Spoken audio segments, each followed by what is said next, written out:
Al Sam. Sonko inimba.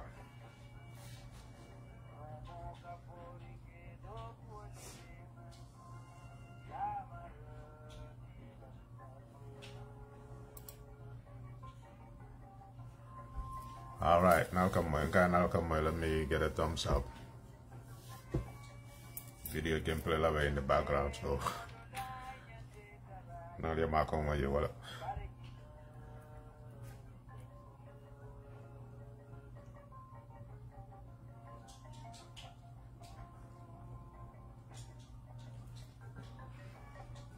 Okay.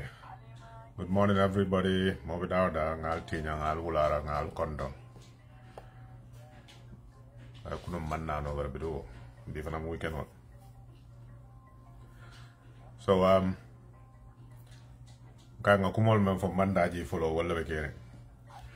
Effectively Adam Barrow. Let me know guys now come on. Yan bejam fal from mediam kom fane ba mal. Okay, if you guys are hearing me.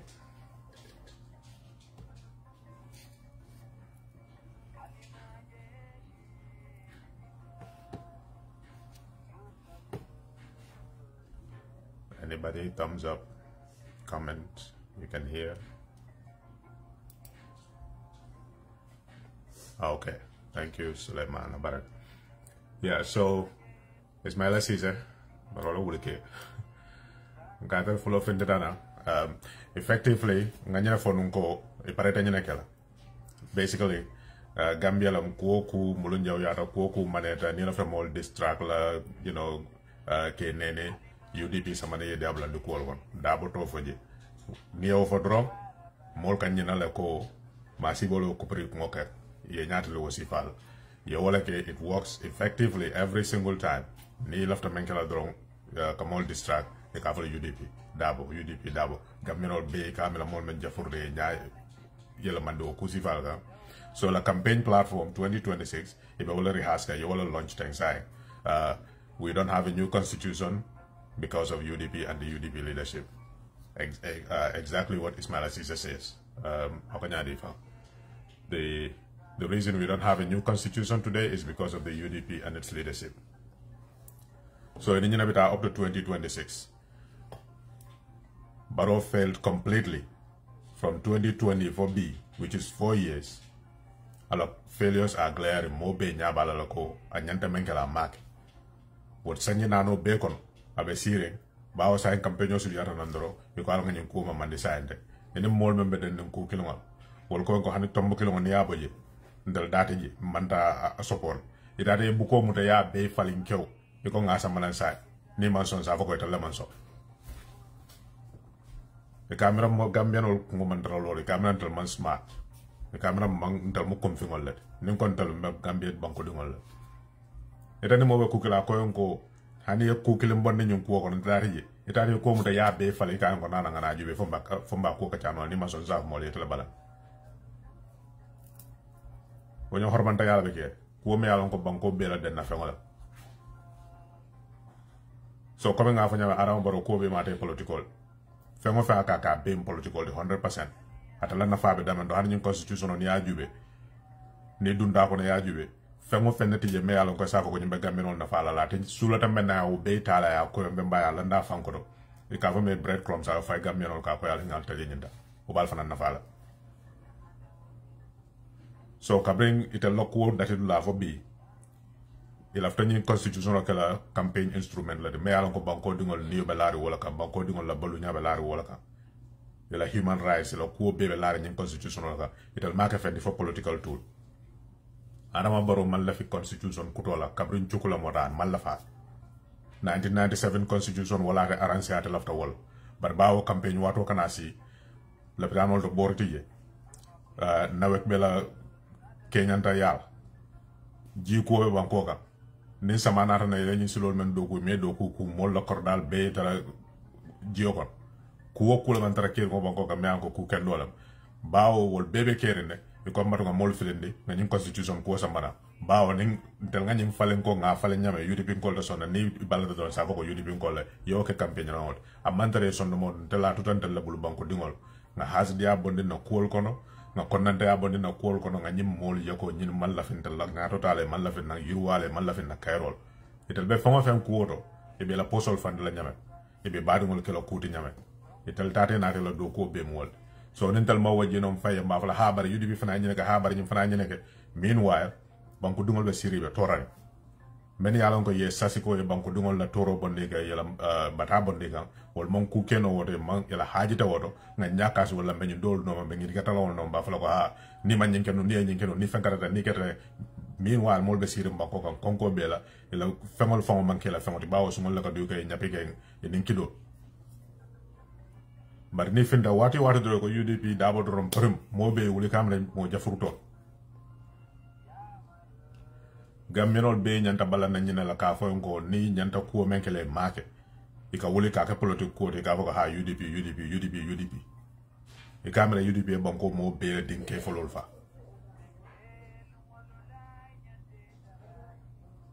so ni aje nyin kuol ka kolaya banko molbul dalilol le bala bawe ka jelo ko ni nga nyin ke gammenol be sonnala wala be distract no la imaje bi molbe siren ka nyosa ha bar ko dol bije ku ken no lam ko dol bije ye menka manke siloti number 1 woda manyanta kanya nan tel felo ko nyim manya nakel ismaila sise ma yalan ko nata tala do ko manke fenti wuli a folem banko nyaala dunia nyaala ka safetron ka land ka fo ka land amala so ma mira ama ko mira a be fania bawo UDP men fo wala ko nyin constitution ko han UDP ko fo yi dalo kan ko kool bije le men yalan ko tel fana amira ko wo wol nyanta falina la o man nyanta kala constitution o man nyanta kala loi PDI fana yi dalo dol kan men joko secular or lack of secular ko tel fana lafta wo fal banko ga secular country so ye momo nyin ka ba fana fenne bije me yalan ko man lafa sa man nan ba basically ngadi baro kan te man lafa men lawol be wo fata je yep ina sama national assembly UDP ko no ko fengo fem bije me yalan ka nyanta falina la sama national assembly ay falini atara na rabe mol muna netel bala no iko mal la fi tam limit laji asama national assembly fo député table yi UDP la balanda be mol kana falin state house asama national assembly bari rara state house da mal dunde la cabinet do kono inim mo man consult mol membe ye da ke ni constitution kuto la kuoto me yana ko adam baro la constitution amake gameno la constitution fa wala mundi banko maral kan al tel banko dinga lafta yal mara nyaadi munal be kala tel fe tanote munal be kala fe ku kendo man sa kunda nyanta mun kala ya amanya na dabla lam na ku luwata rana be mol sa ni de site ko idam mala be wasafala ya di banko dinga la ko nyinam ko te me yal ko banko nyanta tamala nyina banko mol fo be son da menna enen constitutional review commission site ya ko kaja wole men samalete yo mota ya bondi je ko hani nyi manta kala fendi al nga wala ni karala ala fele tanga me nyina beti ata tel fe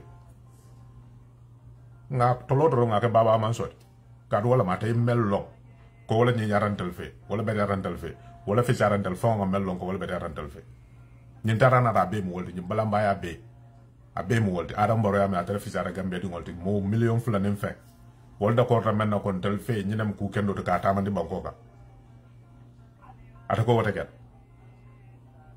ayal député tombo ay dol sang men yalan ko me dingol fon la na falo me dingol la so na falo se ku ba nyol sifa ba o fon yalan ka tarra banko kan nyana banko mo le mara ayete mara ay dingol mara ay mo marngol mar ita de sino le ye mira fo so man nimman sa sita ni sembe sifa so to dingol kam fo be na faso la banko kan i mo fon mira no membe dingol fon na fale mo i mo jeno membe aram baro na fale ital ibula wala no mo la constitution ya mata ya fa yalla ndikara o sanyina no be kon bawo natri la to constitution kuto la 1997 constitution o bije tam limit to kon kabri ñu constitution fa tam limit ko fata wolto sa landi je ba natra la to wolu akendo la men yalon ko bi ko ko wala fendina mna mawol sama national assembly ya propose ka ke amendment wala ko bang ñu loi ka be 1997 constitution ko no le amanyi nya al nga bondi je ayala député mbanene akon ka ñu sama ya ke loi ne aussi val samana for example ko majority to be the president or 2/3 majority or 50+1 majority ne also yo samana national assembly UDP te balana doita balana ikafanyali NRP te balana NPP te balana bawo te masakunda la asambala world cup carte fa me wala masakunda la men NPP ni NRP ba ne aussi val samana je ko ngal samana national assembly e bo samana ya pass ni ko ñim public order act man ko ku kendo te mo laftal bon ko dingol ya freedom of expression soro ngaw fana bondije mo be so nawla mo tabal nawol so ñin senji nano be ko no nani mo ya be ko ku kilin na malaka ma politiko mo nabe arama baro nafa ay fengo fenga mata fengo fenna be mo wol mo nabe arama baro nafa ndal banko din tol fana ndal fana be siri na londo ma yitandina na fere ma yitandina na faham ma yitandina nka si nka foko ha ni ñim man pass UDP la UDP ko wat banko dingol buña bawo CRC findita banko dingol la kam beri Gambia la fo dunia karo bela kenyen nga lafta mun constitution sifal e nata kayto safe ko nyin constitution sifa Gambia no ko lafta wol natra falembe kala ji awta ala samba Gambia no la député ya men ya le téléphone yo tombo mol yesi nyaaye je be nyun ko ka chala munan nan lafta nyi yetu je munan la lafta nyi e bonne ji UDP la ta nata be mol ali nga nyinke ni lafta tam limité bonne ja sama nation assembly député be bulu je yela député ta APRC député ta NRP député ta aldamal ya ka ni lafta tam limité bonne je ni a vote e ba bonne la jël ya sama référendum ni Gambia no man la fa la bitum constitution no ñe sa fa bar wo hormoto je wo buñati je fa ngo fenti je tal ko tal lafta menne be wala sa mbal momay wulte ko sanje sawe wala kala je mo ko je sanje lulu yo ko je sanje tang yo ko hande bi ko metawas mol ñaabe wo xadu molon kana ku dol jibe nga ha ba ñim ku kendol 1997 constitution même mol turoba hande bi wo kilmo la bi so ni mom pare ka constitution ko do sambana mol la fita men ka balé bulu wo fanam ñantole ñi nek na Sénégal fo mol faata yi mo hadu mo mol yete kara fo ma ya ede ko to balaji so ya kuo be ka kuo ku ga be mu political ara mbarom hametala anganiyatala amiratala mbeñun dundulal dron ni balantan sa foko UDP la balant yow ka campagne round banko ton ko be mol be nyanta wulla sane balanga ko nyimmanke ni UDP te mako woni mo banko ko wol men ka fa nga politico ko nga politico ba constitution wala ni ko politico da bo ko do ni ko kelen na be dunia me ala politico manyana da kala je constitutional banko maral kan bawo mo be ke no la political party kiloma bani ko nyim manke luwati banko ka fo be APRC le fo be NCP le fo be UDP le ni ya luwati nya do ya luwati nya so ndalla nyanda faham la mo be wuli ko nying ni be constitution ni lafta falena 2020 draft constitution assemblée national assembly amendment membe kala jaay keje bari ya samba state house tel dam mal sita il afta men na yow tuje e mal laf men na yow bondije ni pareta woto même mun nyanto ya samba pili ya fana ya fo ngal fana ya fel ko al dal nganta bo jeel al fana ya juba mal laf men na yow bondije ni wol fana pareta ya samba UDP ko al fana ta fel ko al fana mal laf men na wo bondije ni wol pareta ya samba civil society ko fana al fana mal laf men na la bondije e be pare la bala wati constitution da soro wala nakata député bu ngon baaw mo bela tombandir mol be wol nataro men fana be je wol mam mol wasa sa jube me mo kutol la fale ka nyaadi le men yalla ko wekela expert le de mako ya ko nyin ka ja bari tele ta bon je e ko modo tata bon lañ fota la fi sara banko dum do ñin na implication ol siata bari nga même fo from the beginning wala ñin go ye ñin ke political ka e maka ko ku kam political da mala ka mol jusol bonne ka mol niol tora dron pour mo campagne wato sital ni ñi mampa sa fo ko UDP ko la e ba wala ri haskante andu ni wala bita campagne so ndale wulla nga fo ngal men na faniala e man tara to nyakan angani yatela andu wala mto nyaata ni la constitution ku do fana jibe there is no provision for accountability basically ko ku diare tale nyanta wala kala ni botaje loi manyana la lega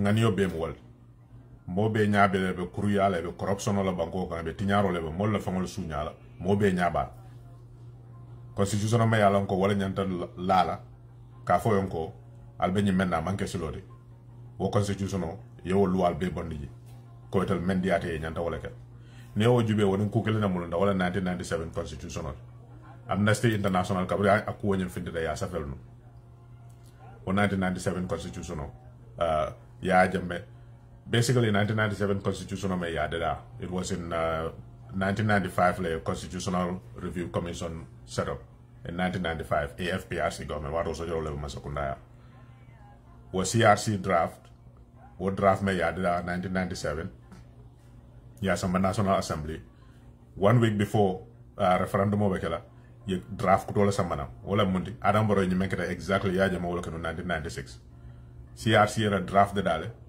ya samba ya president sojoro ya wato AFPRC la beke because ha CRC era draft sambana the Constitutional Review Commission ñina ba ko ñina ba ko 1 week jende mol bita referendum la yo draft ñing abe marali bulo kono je because kabri ya di la nen referendum o tema wati ne mije so abe tel bulo kono wato men fananta te bulo nu kono e man la fi men ne abondi je lafta men la yo ki 1 week before be sila yo revise additional samba National Assembly wala pasta being ka fo wala 1997 constitution am better exactly me atina 1997 constitution am better Adam Barrow wala ke kam being ka fo mo la nga compromise ngana si sanji tan lulu nyaato sanji mo nyaato nga fo ko 2024 constitution am better muna nanta wota jo bay no la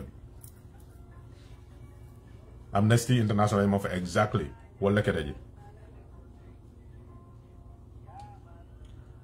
So a weakness followed men for you like Article 69 of the draft constitution, which provides for immunity of the president against criminal or civil action, even in his private capacity. Barola in draft constitution abije.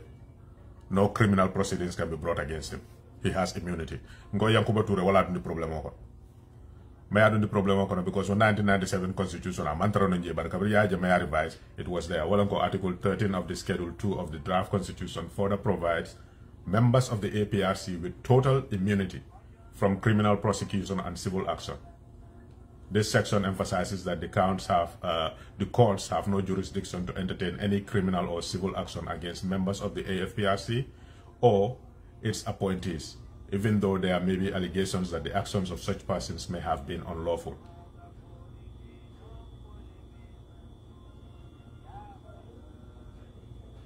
And then Article 14 of Schedule 2 also prevents the courts from receiving any complaints regarding the confiscation of property of any of the penalties imposed by the AFPRC or the chairman. And Article 17 prohibits the National Assembly from amending any of the provisions of the schedule which provides immunity to the AFPRC.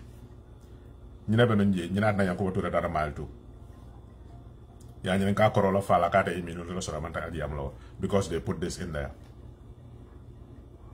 Wala ko tole ko ku gero la beteatal ye ko ku gero la beteatal ani luwa tato ani luwa manta hanani luwa manta mo be ya je ko jahara nyen luwa manta kiti bungol mang sembe so ko ku nyen ka ni mo ya complain fon sama nje ba fa la banda ye wol luwa du constitution ko bi Adam Barrow be wala kega kate immunity la sot mo manya na te prosecute o be o constitution ko naji so ni nga o pass wala bi men bi ata te wrong ay wo ni kay ni ñu luwa manta ata dati ji wo fana be implication do men sambal na wala ñu ko ata wo immunity men so do sa ni debate attack am basically you are against the constitution so momo yo woke be tam dala with the same constitution in 1995 August 1995 the old draft new fintrana 1993 I think 1993 or 92 Jawara death penalty on the Gambia. Basically, there was no death penalty. But Kabri Yen draft Kuto Samana, CRC Lanyan draft, they maintained that there should be no death penalty in the Gambia. Kabri Jamaya Falling, a death penalty introduced ye. Monakana Kabra introduced ye, mile 29 inmates, a may befa. Kafoko is in the constitution. Molka Ulika Vokaha Lualeaf, Han Islamo Konabije. Mol New Tinyata Kenseng, many along new crime commit. Well, court ye sentence already. Ni loi kurmal samana kan tinyar civil la samana banko ka. Ñin lebe faring Adam Barrow new constitution ka. Abuka beke fenka mo politiko ko la. Mbew example kile tan dal je kabra yakumba bay. Atara court ya tan dal ko ni National Assembly member tombo fo ya confirm wala ko ya kalindi ko sa National Assembly member president mo sembe so ka bay ko tek. Akamal le fu wala je. Yo fana bonde je ko effectively president sa mo nominate nole ay National Assembly ning wala ko man di ay hanata ya confirm le already president ya bay wala ko atay sem moment soto wala signanta si ala even National Assembly ite clear yo sem bo soto tuwa ko de ka co-equal branch of government wala ko executive wala president ko men nyaton kaya judiciary jojol ko men nyaton kaya and National Assembly deputy wol nim president be ko be tekri ñole be fula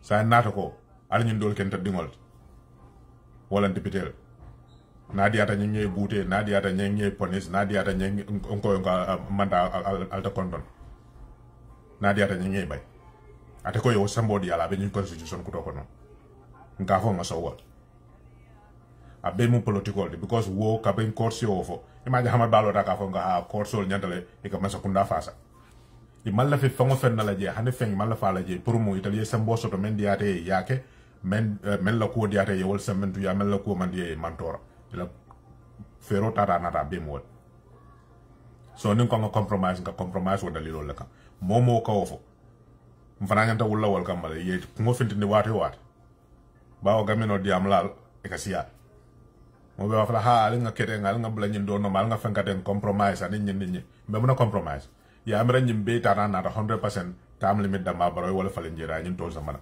le wala mol se won négocier no even tellement be yudi bi nga fa okay al be lorin silo men kan silo la 100% correct bar bawo tam limit da malam al nga wo bondi je nga da carte fo la nga bondi je nintal nata nga tam limit mo rundi je kuni la mutantal fo sa fo ko okay al wotobul bar wada manta ko yo bondi je le yo ku jama wala bondi je essentially bar wora fam la ay ke mansat ko ngalen sonko ñol sival mu ñum mansat ñama mo te fam folay mo tamata la kul ko ku diarate yo banko ka ya kiji a borin ko la je fana masa kuno la so ni ko compromise ka ko compromise ni na ndal la samante ngol la samante mamar ngol la samante na fa bija beta adama barona la molka to men tuta jen telephone da malsina jube mboka la ñaari ñin lam ko de may alan ko ye fansiti ñina la ila flaka la campagne rawti hani aje man constitution sodo UDP ngol la so sa na wato de mobe wuli ngan kan la faji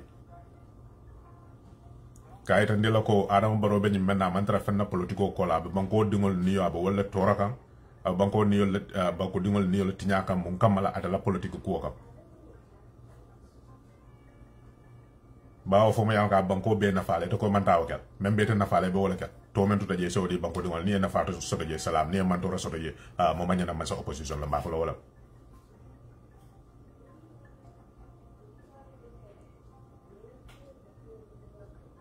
so basically kabri CRC draft 2020 draft yo fa nyamo kono Italy fansun ta samana imam mo consult baro man civil society consult amam ba association consult amam political party consult amam mo consult anala minister la sita me anka telephone wol tombo ani sita bunkele ako nga draft constitution sa fe pour gamenol ndal fe nyina nyi nyata gamenol nyakot e nyanta son nan nyina anin nyindo wo man damal la fe nyina man ital fana nyina la fe lo man sañol ko ma wala nya me yalla ko man tra démocratie kon welcome awala nyam ka men for decrease 1994 to 1996 Gambia be wala nyam APRC or AFPRC kam banko marane decrease la jumal la kasi the council wala ne ka for provisional ruling council italien même fintini dron wala ka kesilot ya jamme sana sabal Sadibou Haidara Edward Singate Yankuba Touré nyim mo rulol la kasi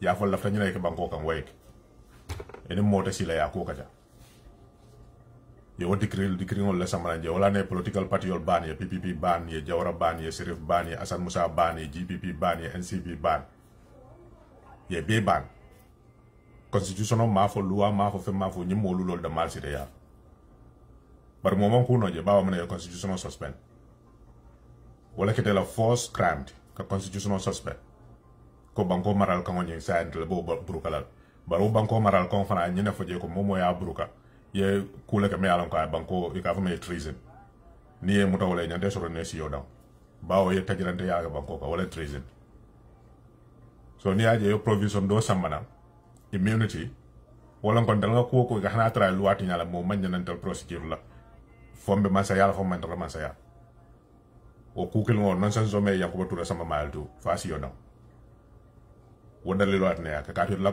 act follow AFPRC maso kunala ku follow me yake wala banko constitutional tinya bawo yalon ko kule belar wo kunna to la se me nyawonya kule belar wo kunna to e ko nga immunity clause do ndi adam baro fana wala ke exactly muna mo me yalon ko ite me fan san sam mola me yalan ko ya men man ke ya jeme la mon men ka advice men ya jube ka kuol ke nyama ke tamani nyame ite fan san sa wala muna ni to kuo ke la ko ya jeme ka nyama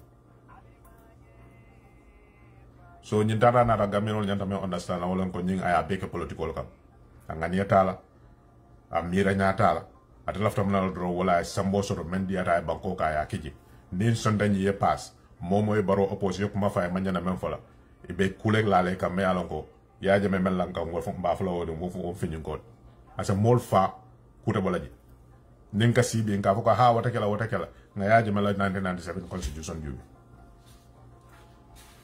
e ka fo men ha death penalty of constitution ko na bar bi ka implement kabri ya jame pare de ka mol bondi sedara manta mol fa aya dan ni monaka constitution ha death penalty la so mo buka so majeno barika nyasir ko hana madu ngoni sambodia akamutalo dolo akasira power is intoxicated so ni o sembe sifadi mola you have no guardrails ka fanko ni nyinke ni silo wale ni nyinke ni silo wale la baro lafta muna la fanka me na legacy wo legacy abe lafri wala na ka maslaha ko do la pour mol kana sa mol kana foko ha ay nyina ke jantani loi manta nyina kan loi manta bar sa ni loi be fale pour wo ke kuti me yalon ko ite lafta men na wala nyanta tamala banko ka sa manta loi tinya e be la ni dial tamani kan no ba yo ni dia yo wala tamani ya ke loi nimba fala 2024 draft wala barola ni dia loi ay wala samana banko mo ya ko nga lafe lafta ali nyina ta ali ya ke loi isa jante se ka ko kam mansari men dia ta nyanga me yo kuma fo ma man dia me nga soro wala nga fa asa tra mal luwatinya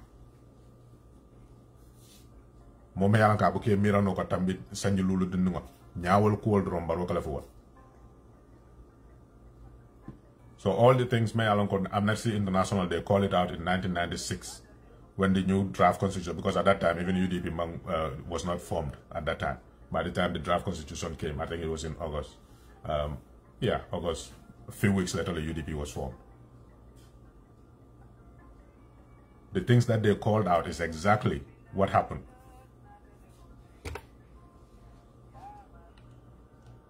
Let me see.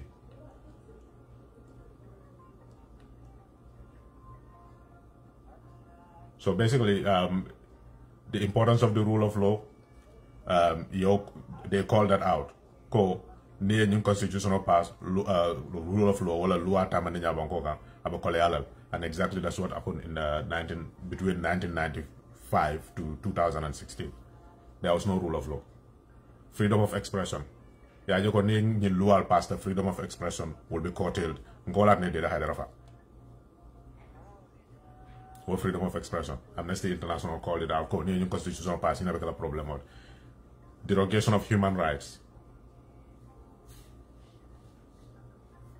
Iko new constitutional pass wala ya jame nyole constitutional me ya tinya 1995 draft me ya tinya ye first da sama ni ake there will be human rights derogation wala ka human rights betala banko kan fo mank between 1995 and 19 ñin manka kum fanunte di manka jina di manka buat e ka jelo ko banko kotongol kan nen sifal keta ak sababo kan ak kenyenet wala ne ñin sila karita e kate fanye ñin tanda kar abeta rana ramwol ndel fana bo wala fo kam bi ko ni adam baro nin sonta ñin tammen ñing anen wala bekat mo sa ha manke o mo sifara kuno nga manke o mo sifara wala ajiyam ko on ko al nga ñin tombo nga tammen bi ajube abu ko wala ne aka doya anen no ko njaab ko somna tofal aka fo la mo dole faat wo manke kuno adam baro dum bi adam baro so ni nga ñi sembe ko tol di ala bi na xel mo soma adam baro sifara Gameron tel mbafla me is naive tawalium ba ka bawo mol be hakilol mankanya mol yiru wata nyode ba tel kanyum ka mol mutala ko mo kendol la moy te bring adatu lalam fa bam du lalam ba ko mo kendol la de kukuron ka fo ni yo kukuron lan ka sa ko he mani lañi ban ka tulo mo kilo mo tangé sementu ya ka ba ya jam mol faale ba la he ala ni mo fala wol Nigeria non la moy botanam bu kina faso botanan jana tiara sinara ngaje bem gamya non la mani lañi wo o kukul ngol be ke ka fa mundu ba ñing constitution on tel la sembo munati diamo ka fo mole am betea nit ñi natana it will erode your rights, you will be back at square one dal la diamo mol ba nata dafa after the referendum be diam la fa jene referendum after la woto time men ni mole ka tay fay ko lafta ñu loi si falal to wala jata be bulu ay ko kula mo kanje ba ata ya wuli men kamma wol saying sa wol be la ke ba ya dal wol yela dunya balu kele nyanda men kala banko ya kele moli isuute ato farmansa tato ntafala Halifa Sallah batandila ntafala lo ya dawo batandila ntafala be keme sen jame batandila ntafala be Sidi Jada batandila dinningol men kana duma men atay ñu wuli wala kelo kam para be na am toro la wala men be duma be wuli kan ne kana aba wala man tora so ne mba fayla me referendum o kala me ñu ko enforce la na bankoka nsam mira ko me wala batandika jalba ya fal de kil dodo ko banko marala ya banko marako saja keta la kana tor tel bina men bina banko keta la mena wala man tora. So essentially Adam Barrow, the Gambian people's aspirations are not good enough. I will tell the Gambian people what they want or what they need. He came up with his 2024 draft held by Dawda Jallow and whoever else he consulted. Many follow the due process. That's essentially UDP's position. 100% follow the due process. We are okay with amendments, but those amendments have to be done in the National Assembly. That's what the law says. That's what is required. Debate in the National Assembly and remove what you don't want. Amend what you want to amend. It's that simple. We are not saying don't change anything. We're just saying change it in the National Assembly. Barrow has members in the National Assembly. Hamad Bah has members in the National Assembly. APRC, Fabakar Nalamol are in the National Assembly. On top of that, he has other nominated members in the National Assembly, Fatmata Jawaronjol Sifa. So why is he afraid of bringing this to the National Assembly? Why? Bring it there. Send them your proposals. Hey, APRC, NPP, Individual, I don't want this retroactive clause. In fact, I don't want term limits. I'll debate number one. Number two, I don't want accountability. I'll debate but he knows it will not pass. So what is best? Let me do it myself and impose it on the people. Because now for the National Assembly, that's what NPP and APRC, Malo Noto Alliance, how they will vote, because those people are still worshipping Jam and they might vote for against it because they want the 1997 constitution, which is Jammeh's legacy. But if Barrow brings it, if this is the government's draft, we have to support it. It's that simple. That's his logic. He knows Konana and the people have to debate it. They will be outside. Men be debate la, in men be argue. They cannot have any point to defend the FACO. Barrow should not face any accountability even after he leaves office. They cannot debate that in any logical sense. So they know they will lose that. But near someone this is the government's draft, they can argue Masakunda, Ninebe Maroloson and Debulu, Nyaja and Safe, after Bankole Tanyato Tenant, they will just defend it on that single line. This is the government's draft. No other rationale for it. That's all they need. That is why Barrow is doing it. So essentially, it's going to be a rubber stamp. Men better objectionology if I follow Bankole Nyarota. Just because we refuse to read. We refuse to look at things and their implications down the line. Jumala Alon Nunko 1995, Ya Jame Molfala in 2012. After Jawara abolished it, 2 years before the soldiers took over. Got death penalty no more. Draft constitution and CRC, the CRC of 1995, because they did a constitutional review. The draft constitution and Samana, there was no death penalty. But 1 week before, the one that they brought before the National Assembly, Ya Jame changed it. With the AFPRC Council, because at that time it was the AFPRC, there was no elections yet. They changed it to include the death penalty. That death penalty led to the murder of innocent people, in the sense that they committed no new crimes. In essence, it was retroactive.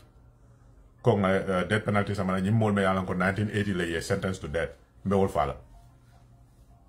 Even though their death sentence was commuted to life imprisonment by Jawara. He overrode that. So the same thing, better sila being after ha anam boro benye kala for nayak. So I hate my lanyan. So at Ranta level, this debate is not about whether Section A is a good provision or Section B is a good provision. It is not following the due process. There was no consultation. That should be everybody's talking point. There was absolutely no consultation. This is essentially Barrow imposing his will on the Gambian people and asking us to accept it. That is the debate. Nothing else matters. There are good provisions in the 1997 Constitution. Why do we not want the 1997 Constitution?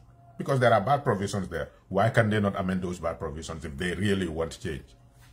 Nobody will stand in their way. In fact, the threshold of passing those changes is much smaller. So we should do away with this debate of, oh, A is a good provision, B is a good provision. None of that matters. The modality, Barrow, the bottom line is Barrow has no authority to change a constitution, an entire constitution for the people of the Gambia without consulting anybody. He has no mandate for that. That should be our bottom line. Everybody should agree on that and stop debating these, small issues inside the constitution. Oh, 50+1 is there, term limit is there, it just doesn't count Barrow's current term. That debate is distracting us. He has no power, he has no authority, he has no legitimacy to change the constitution for the whole country without consulting anyone. That should be the bottom line. Let us force him to bring this draft constitution from the CRC back to the National Assembly, or consult with people before he brings a new draft constitution, which will be another waste of money. Those are the two questions that we need to be asking. Nobody should be debating anything else.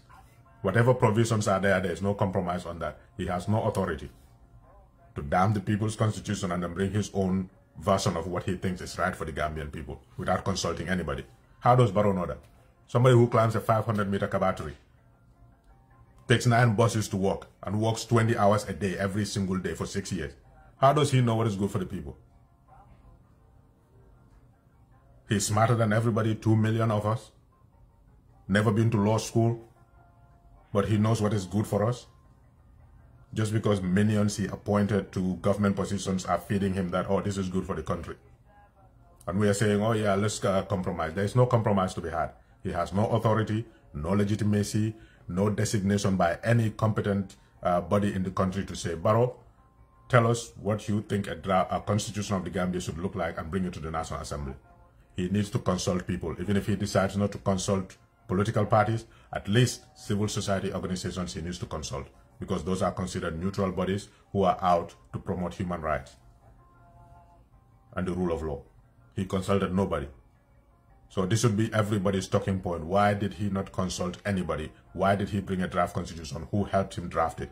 Those are the questions we should ask and refuse to be distracted by anything else.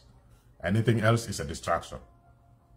Obviously, any constitution will have good provisions. Even Yahya Jammeh did good stuff in the Gambia. We don't say it because the worst of what he did overshadows every good that he did.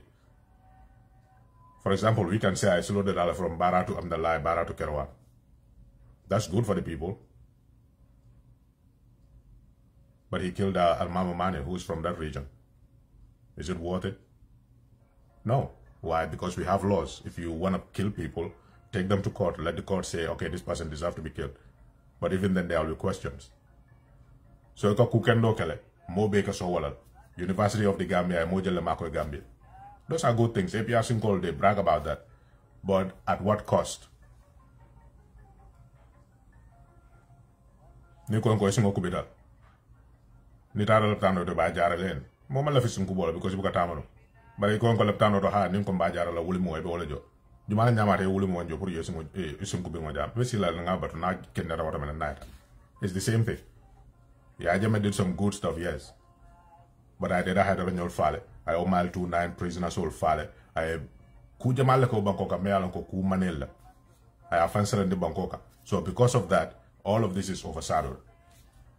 So Adama Barrow can bring his own constitution. Obviously, there will be a provision there or two. Mayalanko is good. But ultimately, the constitution serves him more than it serves the Gambian people. Number one. Number two, he did not follow due process. He sees himself as better than everybody else, above everybody else. That should be our talking point. Nobody should give them any wiggle room about any of that. You did not consult anybody to draw this draft constitution. If they say it mirrors the 2020 draft constitution, then why did you not bring the 2020 draft constitution? It's that simple. If you think that was good enough, only a few provisions need to be changed. Why don't you bring it to the National Assembly to change it? Oh, because UDP said if we change it, they're gonna, abolish it. If you want good governance then, since you killed that one previously, bring back the 1997 Constitution, amend it. The provisions that are bad, ask civil society which provision do you want change, and they will tell you. And then you can bring a bill to the National Assembly to change that.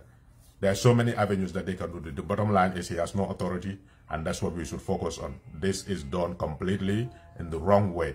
It doesn't matter what they say. Ismaila Ceesay will continue to lie because he's a liar. Everybody knows that. His Twitter feed is full of this nonsense that he said back in 2020. Now he's contradicting 100% the same thing. So nobody's going to believe him. But they have the most powerful pulpit as the ruling government. So they're going to talk. But we have to counter them. Let us corner them in one place. What authority does Barrow have to draft a whole new constitution entirely from A to Z for the whole country, when the people's draft that was done in consultation with everybody else was kicked out?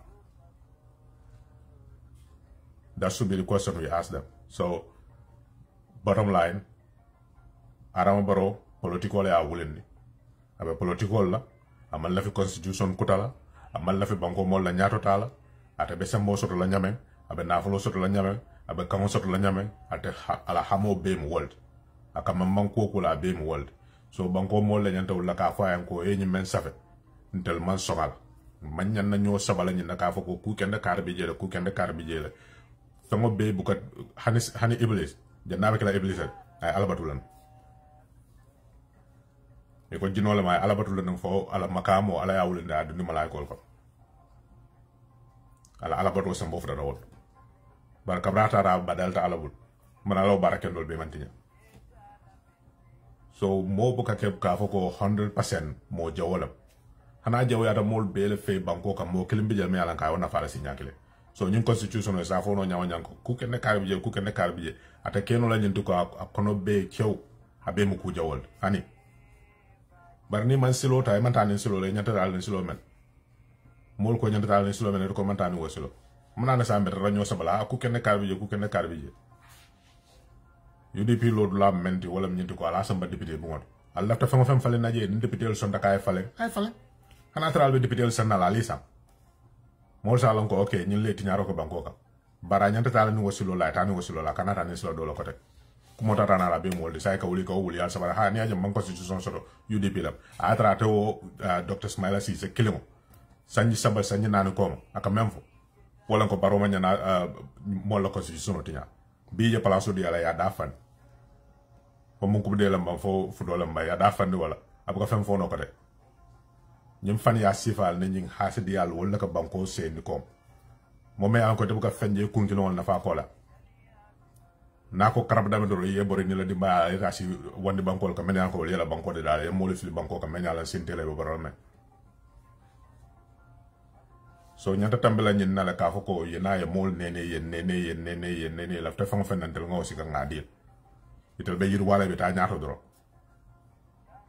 ndel be siron la kilomètre ni kontal be banko mo lan to be dama bi alhamdulillah ta fa la mo ko ma koy ñin ma koy ñin ala en france lo na do ban ngom be mbulun kan di mbayal ma kenken no wala ni mo kilim mo fla la ngol fa na ma koy no li la haajo wul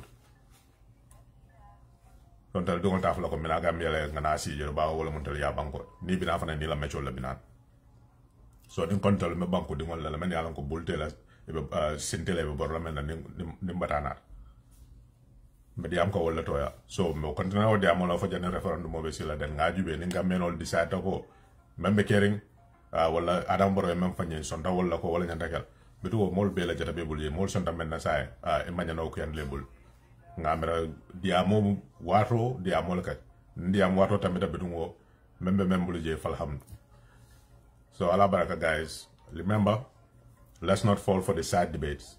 This provision is good, that provision is good, is beside the point. Adama Barrow cannot draft a constitution without consulting anybody and impose it on the Gambian people. If it goes to the National Assembly in this format, the only thing that they're going to argue from his party and his allies in the National Assembly is, this is a government draft, we will support it. That's essentially a rubber stamp. That's what they're going to do. The only people resisting will be the UDP and maybe No to Alliance because they want to preserve Yahya Jammeh's 1997 constitution, maybe. so they can sift the blame and say, these are the people, let us kick them all out and have our own National Assembly come 2026, and then we will impose this draft on the people, and then they go after the people that opposed it. It's that simple. Don't be sidetracked, don't be derailed. Focus on what you believe is the right thing, which is he has no power, he has no authority, he has no mandate. The constitution of the country should be drafted in consultation with the citizens of the country to ask them what they want their country to look like, and then you draft according to that. You don't just sit in a room by yourself with your appointed lackeys and draft a constitution. That's where the debate needs to be, nowhere else. Anything else is a distraction, and it justifies their continuous abuse of their office. Allah Barak. So next time, inshallah.